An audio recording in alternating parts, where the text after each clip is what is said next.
Retirement accounts for doctors can be complicated, particularly academic physicians. They may have an alphabet soup of retirement accounts available to them, including 401ks, 403bs, 401as, and 457bs.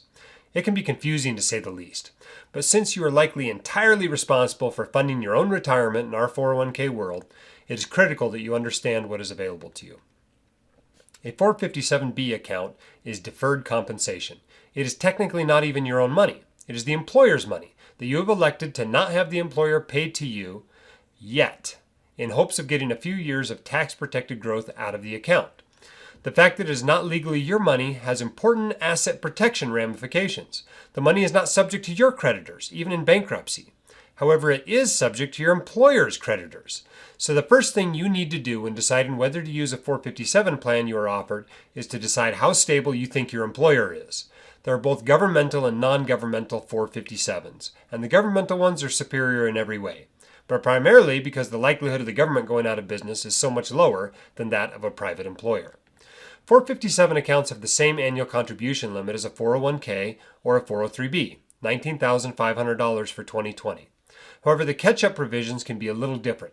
Some plans offer the same type of catch-up as a 401k or 403b, an extra $6,500 for 2020 that you can contribute to the plan if you are 50 plus.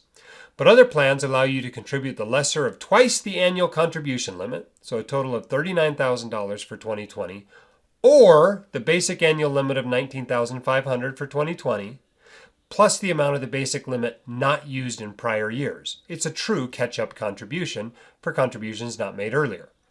Some 457 accounts offer a Roth or tax-free option in addition to the more typical tax-deferred option. The same principles apply when choosing between these options as with a 401k or a 403b that has a Roth option. The rule of thumb is that most docs should use the tax-deferred option during their peak earnings years and the Roth option in other years, but there are a few exceptions that I don't have the time to get into in this video. Before deciding to use a 457 plan, you also want to make sure it has reasonable fees and investment options.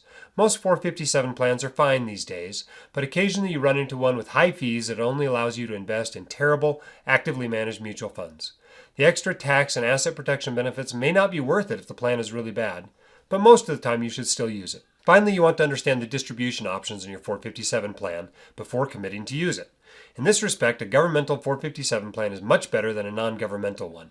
You can simply roll your 457 money into an IRA or a 401k when you leave the employer, then have all the options available in that sort of a plan. But in a non-governmental plan, you are not allowed to do an IRA rollover. Some plans even require you to take all your money out at once as soon as you leave the employer. If that's your only option, you might not want to use the account at all, or may only want to partially fund it. But if it at least lets you wait a few years to withdraw the money, or to spread it out over 5 to 10 years, the investment options are good, and the employer is stable, it's probably worth using. 457 plans do have another big advantage over 401ks and 403bs in that there is no age 59 and a half rule associated with them. Depending on the plan, you may be able to spend that money without penalty as soon as you leave the employer, without waiting to age 59 and a half, or dealing with the substantially equal periodic payments, or SEP rule. Combine that with the fact that it isn't your money, and 457 money usually becomes the first money spent by retirees, especially early retirees. I hope that helps you know whether to use your 457b account and how to maximize this employer-provided benefit. More information can be found at whitecoatinvestor.com.